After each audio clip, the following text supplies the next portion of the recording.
Okay, question number 31.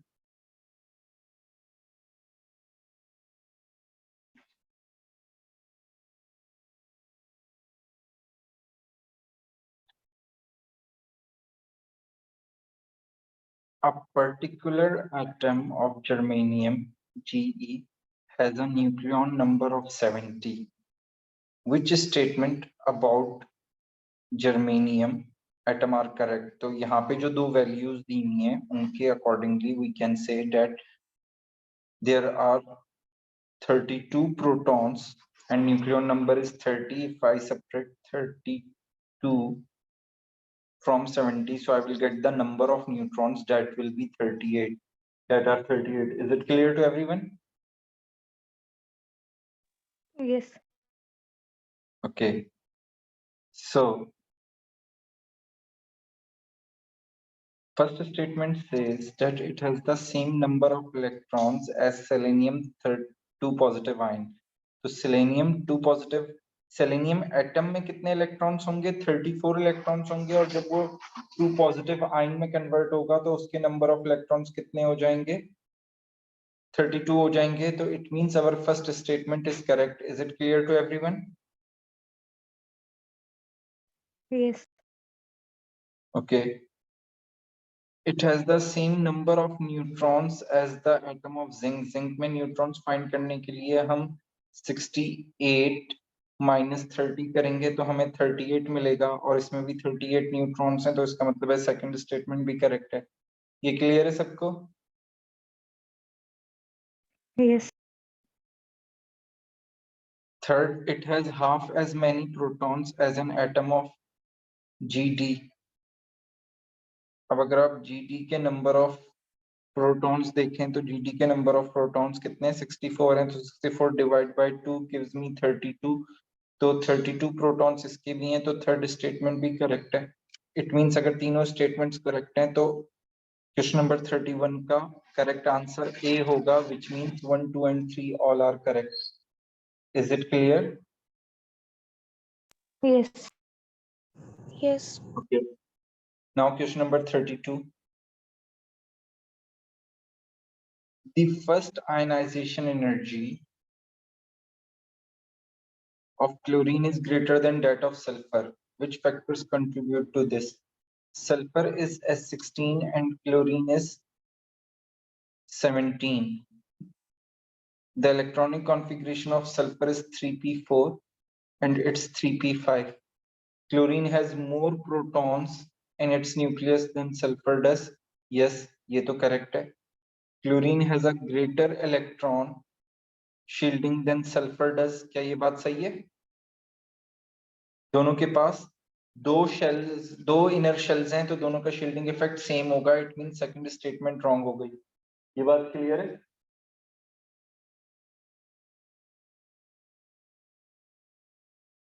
Yes. The covalent bonds in chlorine molecules are stronger than those in the sulfur molecule. Bond के strong या week होने से ionization energy पे कोई फर्क नहीं पड़ता. तो थर्ड स्टेटमेंट भी रॉन्ग है. So it means our first statement is correct. और अगर फर्स्ट स्टेटमेंट करेक्ट है तो करेक्ट आंसर क्या होगा? D option will be the correct answer.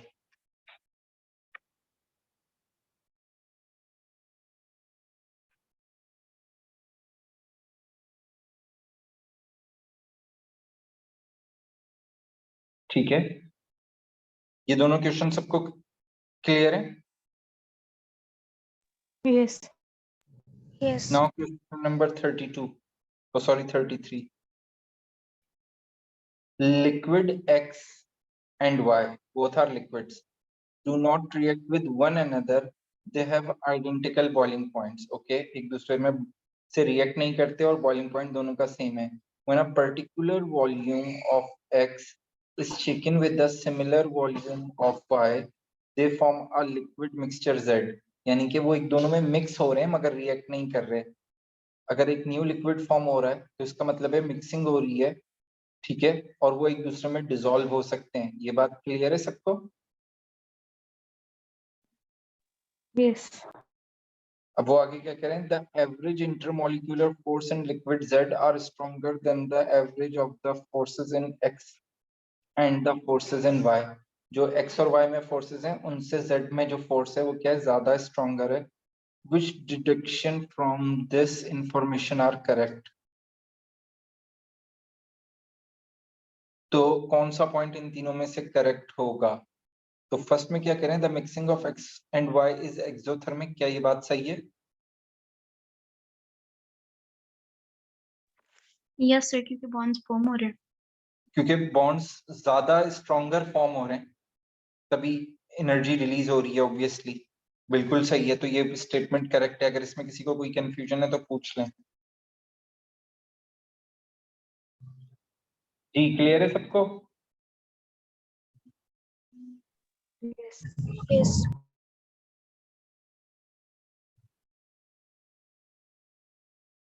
The vapor pressure of liquid Z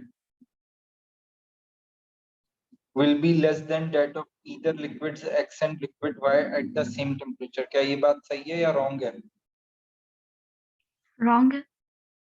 wrong है, बिल्कुल सही, क्योंकि अगर लिक्विड Z की इंटरमोलिकुलर फोर्सेस स्ट्रॉन्गर हैं तो उसका जो वेपर्स का प्रेशर है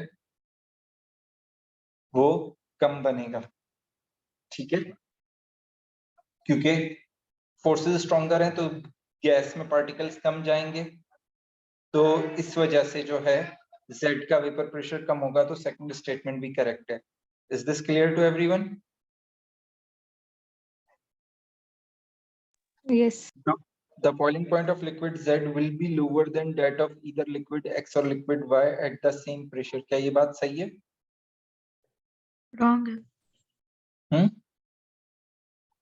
ये बात Wrong है। गलत है, क्योंकि जी रॉन्ग है, क्योंकि लिक्विड Z का बॉइलिंग पॉइंट अगर इंटरमोलिकुलर फोर्सेस स्ट्रॉन्ग है तो इसका मतलब है कि थर्ड स्टेटमेंट आपकी रॉन्ग है। लिक्विड Z का बॉइलिंग पॉइंट हाइयर होना चाहिए। तो अगर थर्ड स्टेटमेंट रॉन्ग है और 1 एंड 2 जो है सही है तो बी करेक्ट हो जाएगा। ठीक है, ये बात क्लियर है?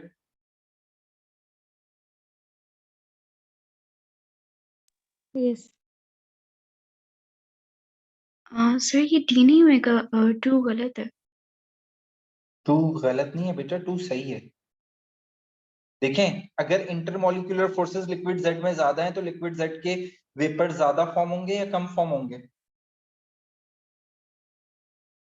कम फॉर्म होंगे। तो कम फॉर्म होंगे तो उसके वेपर्स अगर कम फॉर्म हो रहे हैं तो वेपर प्रेशर की वैल्यू भी क्या होगी, कम होगी। लेकिन सर क्योंकि बॉन्ड ज्यादा स्ट्रांग है तो ज्यादा प्रेशर नहीं लगेगा उस पे, नहीं, उसको प्रेशर वेपर तो मिलाने गैसियस के लिए। स्टेट में होता है ना बेटा। प्रेशर की जब भी हम बात करते हैं तो वो गैसियस स्टेट की बात करते हैं ना। तो प्रेशर गैसियस स्टेट की वजह से होता है कि गैसियस स्टेट में कितने पार्टिकल्स हैं। अगर किसी सब्सटेंस के गैसियस स्टेट में कम पार्टिकल्स हैं तो उसका वेपर प्रेशर कम होगा, ज्यादा नहीं होगा। ये बात समझ में आई? ठीक है सर। अगर स्टिल कंफ्यूजन है तो प्लीज पूछ लें।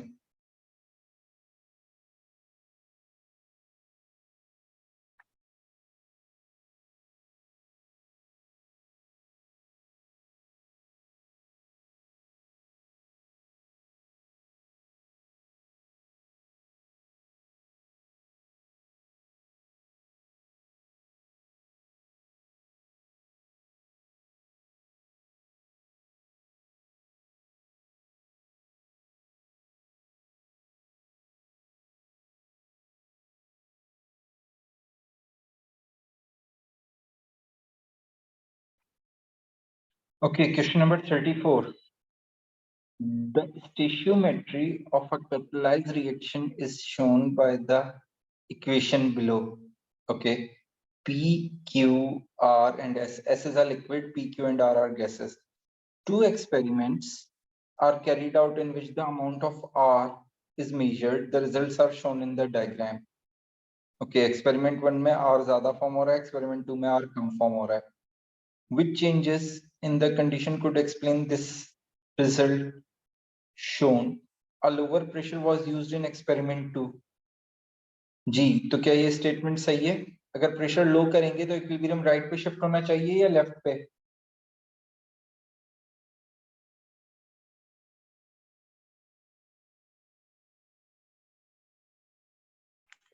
लेफ्ट। फिर लेफ्ट पे लेफ्ट पे, गुड। तो लेफ्ट पे शिफ्ट होना चाहिए, तो इसका मतलब है आर की अमाउंट कम फॉर्म होगी एज कंपेयर टू एक्सपेरिमेंट 1। तो इट मींस एक्सपेरिमेंट 1 से एक्सपेरिमेंट 2 का प्रेशर कम है, तो स्टेटमेंट 1 करेक्ट है।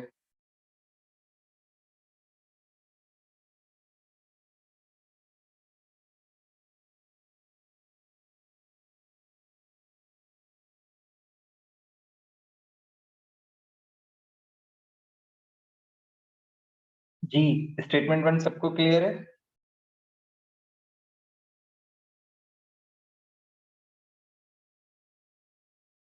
Yes. A different catalyst was used in experiment 2.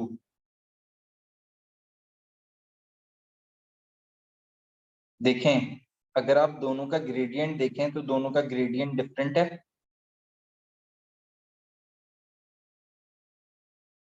Ji,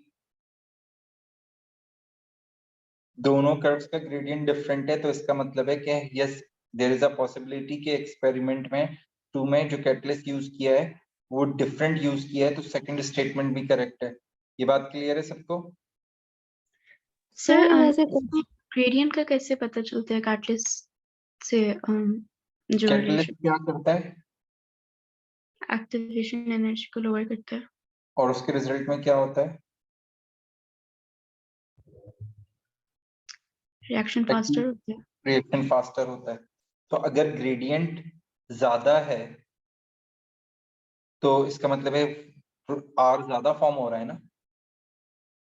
sir लेकिन कैटलिस्ट का अमाउंट पे तो नहीं ना फर्क पड़ता नहीं, इसमें। रेट पे फर्क पड़ता है ना। देखें, यहाँ पे आपके पास अच्छा ये ग्रेडियंट रेट दिखा बेसिकली अमाउंट ओवर टाइम है। तो एक स्पेसिफिक टाइम में जितना आर एक्सपेरिमेंट 1 में फॉर्म हो रहा है, एक्सपेरिमेंट 2 में उससे रिलेटिवली आर की अमाउंट कम फॉर्म हो रही है। तो कर्व जो है वो रेट दिखा रहा है, तो अगर हाँ, कर्व 1 रेट का दिखा रहा ज्यादा है तो फिर उसमें डिफरेंट कैटलिस्ट यूज होगा ना। है ऑब्वियसली। देखें, कर्व बेसिकली क्या है? Curve is amount over time and amount over time is rate. तो बेसिकली जो कर्व का ग्रेडियंट है वो रेट होगा। ये बात क्लियर है? जी सर। तो अगर आपका ग्रेडियंट ज्यादा आ रहा है तो इसका मतलब है इस केस में रेट ज्यादा है और दूसरे केस में रेट कम है। तो रेट अगर वेरी कर रहा है और सेम कंडीशंस हैं तो इसका मतलब है कि उन दोनों का कैटलिस्ट डिफरेंट हो सकता है ना।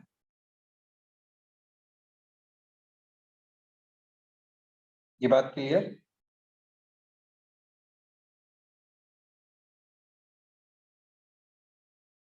जी, जी सर क्लियर है। Okay. Third, the product S was continuously removed from the reaction vessel in experiment 2. क्या ये स्टेटमेंट सही है? अगर हम S को कंटिन्यूअसली रिमूव कर रहे होते तो S की कॉन्सेंट्रेशन डिक्रीज हो रही होती, जिसकी वजह से इक्विलिब्रियम राइट पे शिफ्ट हो रहा होता। तो एक्सपेरिमेंट 2 में अमाउंट कम फॉर्म नहीं होती, बल्कि एक्सपेरिमेंट 2 में अमाउंट बहुत ज्यादा फॉर्म होती आर की, राइट?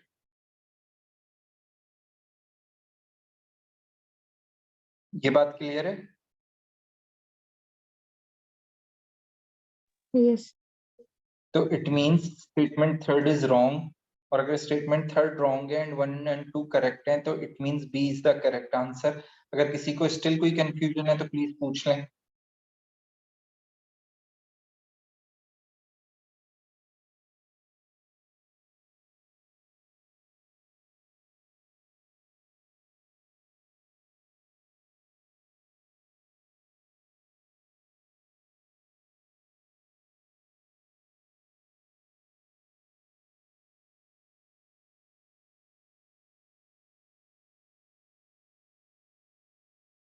जी, क्लियर है सबको?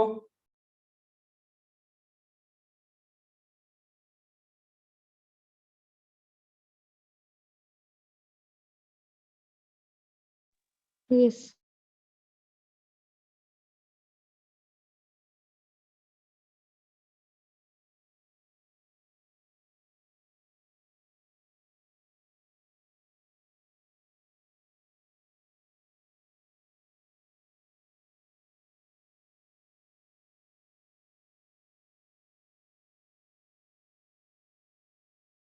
Question number 35.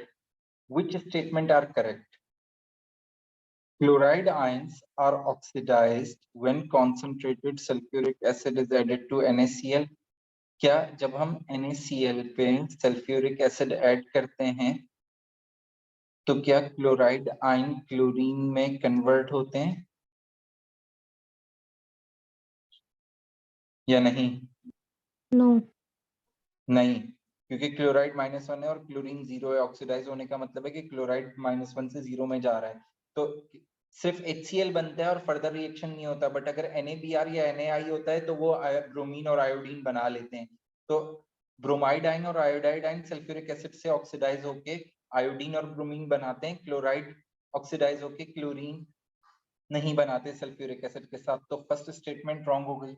ये बात क्लियर है सबको? Yes.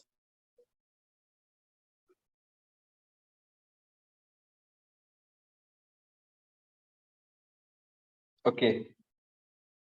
A disproportionation reaction takes place when chlorine is added to cold NaOH. जब हम क्लोरीन को कोल्ड NaOH में रिएक्ट करवाते हैं तो क्या क्लोरीन ऑक्सीडाइज और रिड्यूस दोनों होता है?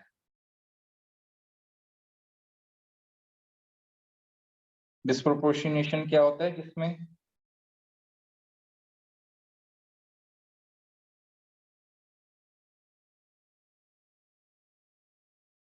तो यहाँ पे बेसिकली क्या बनता है? NaCl और NaClO। तो क्लोरीन पे 0 चार्ज है, यहाँ पे क्लोराइड पे -1 है और यहाँ पे +1 है, तो डिस्प्रोपोर्शनेशन रिएक्शन हो रहा है। तो सेकंड स्टेटमेंट करेक्ट है। और याद रखिएगा कि जब भी फर्स्ट स्टेटमेंट रॉन्ग हो तो आपका करेक्ट आंसर सी होता है। 2 and 3 आर करेक्ट, क्योंकि फर्स्ट रॉन्ग A, B और D जो है फर्स्ट, उसमें फर्स्ट स्टेटमेंट करेक्ट है।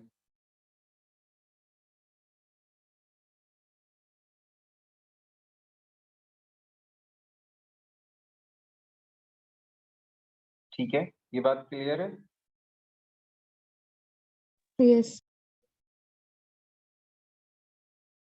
So it means C is the correct answer. Now question number 36.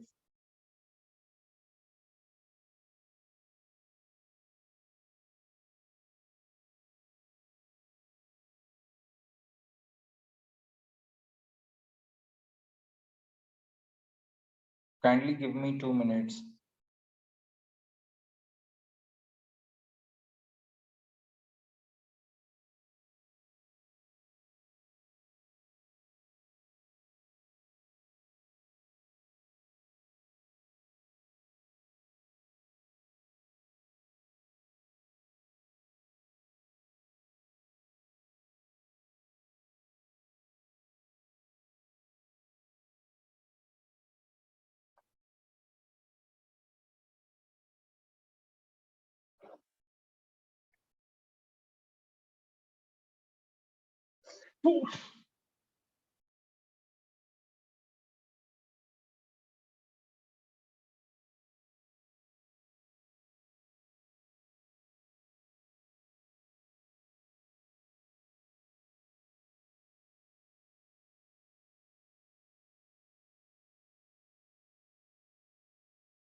Okay, question number 36.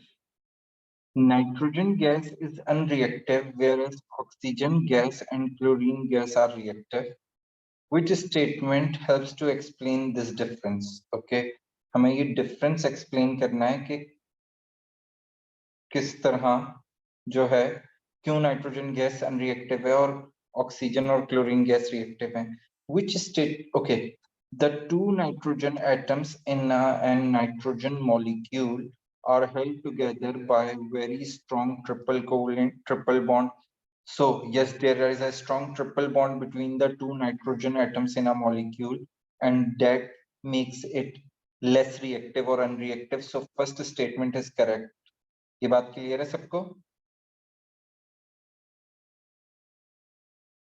Yes. Okay, the triple bond between two nitrogen atom is not polar. बिल्कुल सही है. The bonds in oxygen and chlorine are polar. No, that is wrong. Oxygen और chlorine के bonds भी क्या होते हैं? Non-polar होते हैं. तो second statement wrong हो गया. ये बात clear है?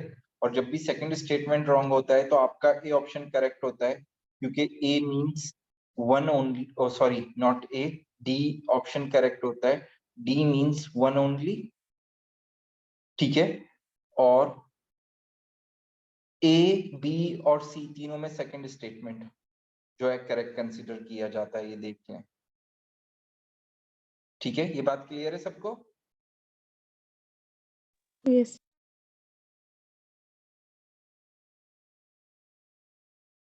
अच्छा, थर्ड स्टेटमेंट भी देख लें कि क्यों रॉन्ग है. The atoms in nitrogen have a full outer shell of electrons. The atom in oxygen and chlorine do not have a full outer shell electron.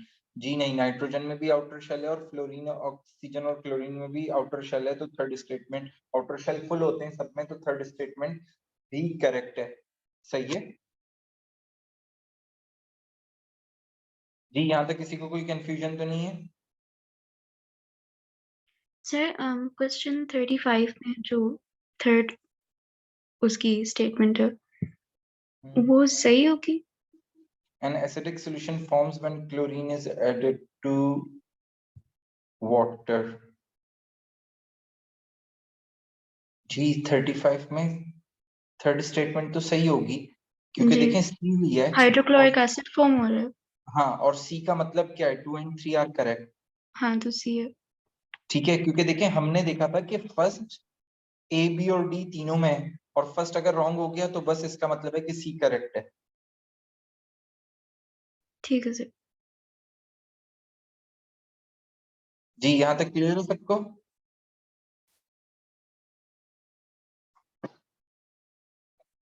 Who left the class? Amina. Okay.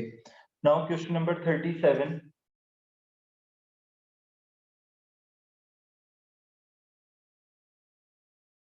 The structure of a Tigric acid CH3 CH double bond C CH3 CO2H. Okay. Which statement about the properties of one molecule of this acid are correct? It contains 2 pi bonds. Is this correct? Yes. Yes, because there is a pi bond between 2 carbon atoms and there is a pi bond between a carbon and oxygen as well. So there are 2 pi bonds. The first statement is correct. Okay. It contains 4 lone pair of electron. Is this correct? G. 4 lone pair of electrons होते हैं. क्या ये बात सही है? Sir सही है क्योंकि सिर्फ ऑक्सीजन के होंगे. बिल्कुल गुड, क्योंकि ऑक्सीजन के सिर्फ ऑक्सीजन 2 के पास बॉन्ड लोन पेयर्स लोन होते पेयर हैं होते हैं. और हर एक ऑक्सीजन एटम के पास 2 लोन पेयर होते हैं. तो सेकंड स्टेटमेंट भी करेक्ट है. ठीक है. Now question number sorry statement 3. It has all atoms in a same plane. तो क्या इसके सारे एटम सेम प्लेन में हैं?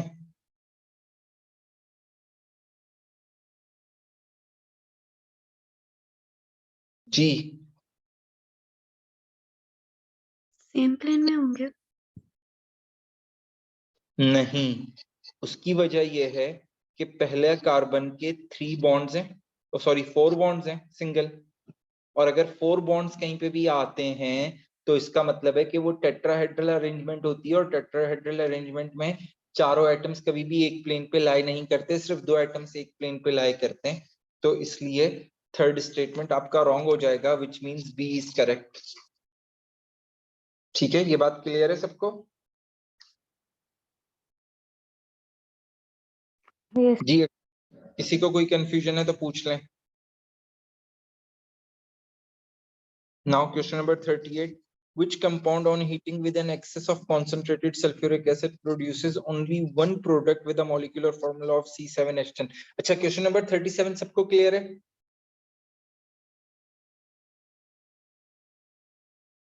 जी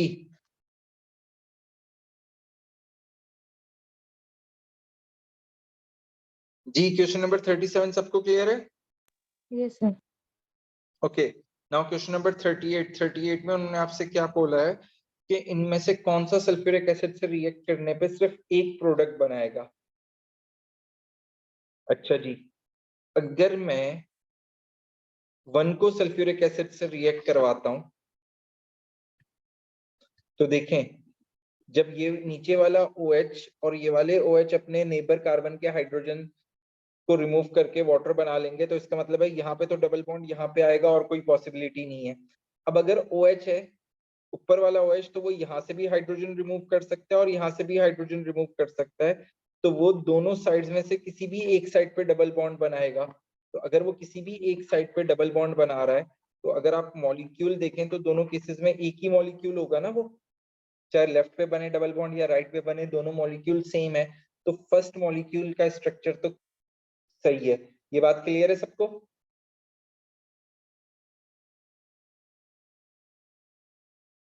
जी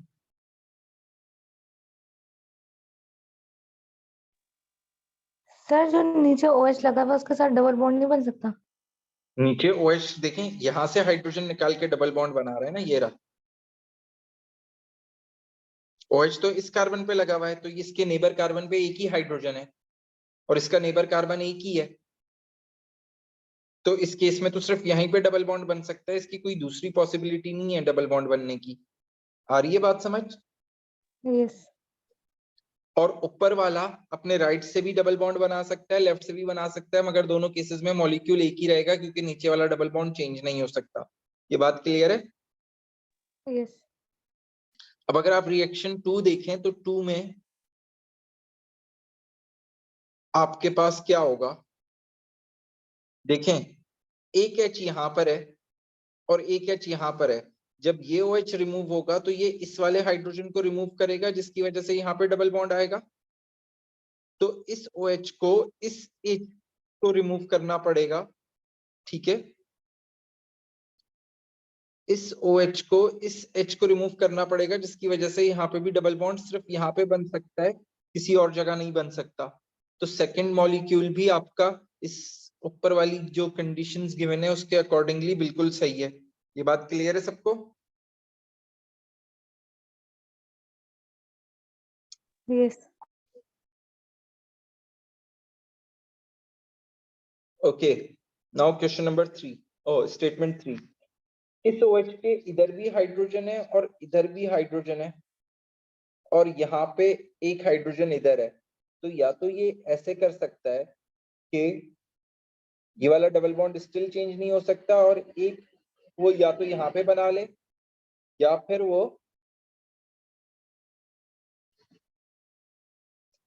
यहाँ पे बना ले, तो दोनों केसेस में डबल बॉन्ड की पोजीशन चेंज हो रही है, जिसका मतलब है कि ये आपको 2 प्रोडक्ट्स दे रहा है, ये 1 प्रोडक्ट दे रहा है और ये भी 1 प्रोडक्ट दे रहा है, तो इट मींस हमारा करेक्ट आंसर क्या होगा, 1 and 2 are correct and the third one is wrong, which means the correct answer will be B.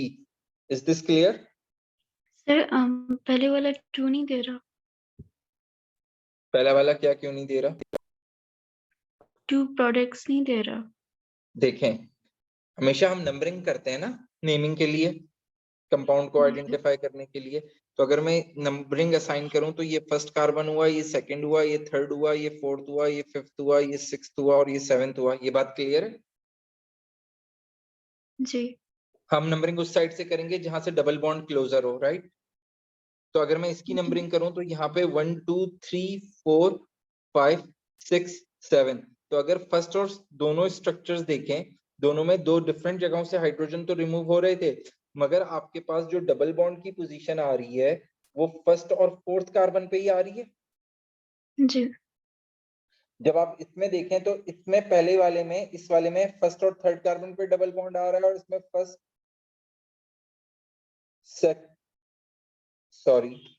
First second, third और फोर्थ, इसमें 1,4 पे डबल बॉन्ड आ रहे हैं और इसमें 1,3 पे आ रहे हैं, तो ये दो डिफरेंट प्रोडक्ट्स हो गई। जी सर। और बट मगर फर्स्ट वाले में एक ही प्रोडक्ट बन रही है क्योंकि दोनों की डबल बॉन्ड्स की पोजीशन सेम है। Is this clear? Yes sir. Okay. Now question number 39. A hydrogen cyanide reacts with a propanon in the presence of a potassium cyanide. Okay. Propanon is this. Hydrogen cyanide is reacting and potassium cyanide is the catalyst. And if you recall, what will happen that the H of the hydrogen cyanide will bonds with the oxygen of a ketone group and CN bonds to the carbon of the ketone group. Is this clear?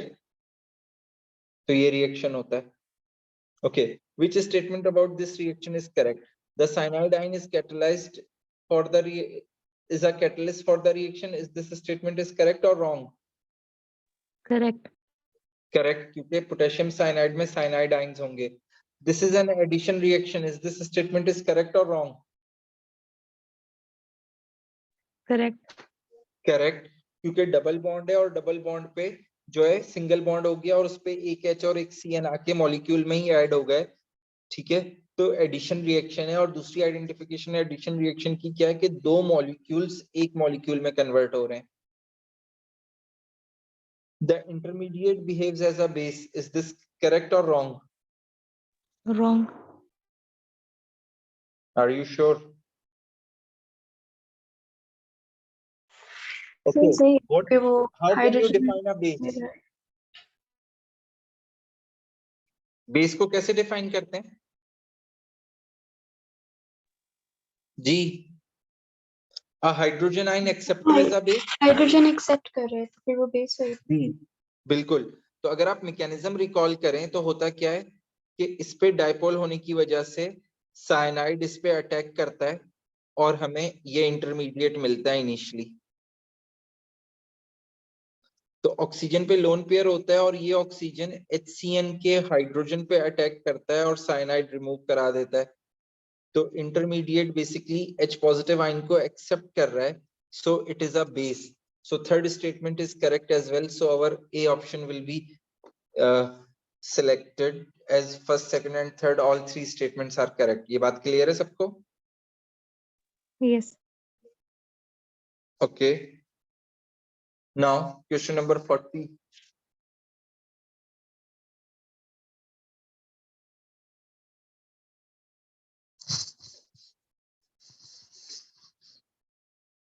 Which compound produce three different organic products when hydrolyzed?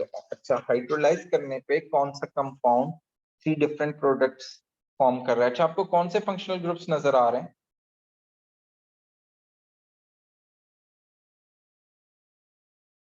Ji, Easter. Easter functional group नजर आ रहे हैं। सबको identifiable है Easter functional groups? Yes.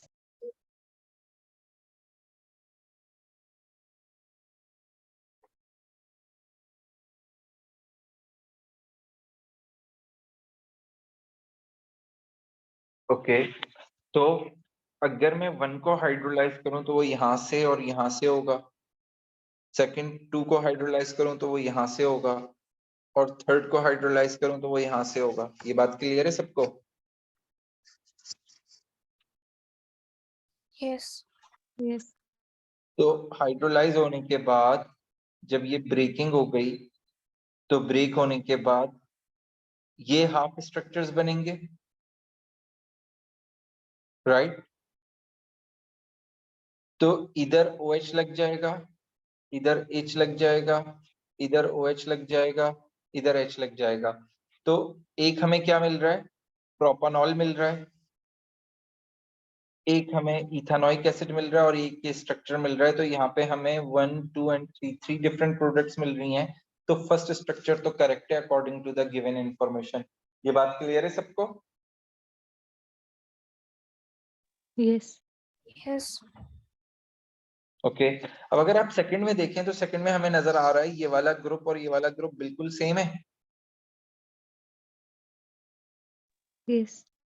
तो इसका मतलब है कि सेकंड में कितनी प्रोडक्ट्स बनेंगी? 2 ही बनेंगी, क्योंकि ये दोनों बनेंगे तो, मगर ये दोनों एक ही हैं, राइट? ये बात क्लियर है सबको? Yes. अगर किसी को नहीं समझ में आई तो प्लीज पूछ ले।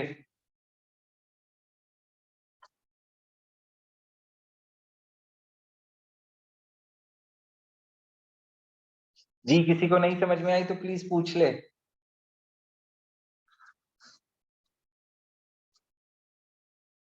जी, सबको क्लियर है? Yes. So it mean second wrong हो गया। सेकंड रॉन्ग हो गया तो ए भी रॉन्ग क्योंकि ए में भी 2 है, बी भी रॉन्ग क्योंकि बी में भी 2 है, और सी भी रॉन्ग क्योंकि सी में भी 2 है। तो it means D will be our correct answer.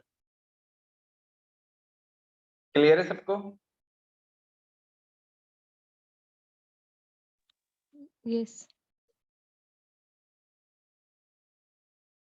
Okay, तो ये हमारा एक पूरा पेपर कंप्लीट हो गया जो हमने कल स्टार्ट किया था।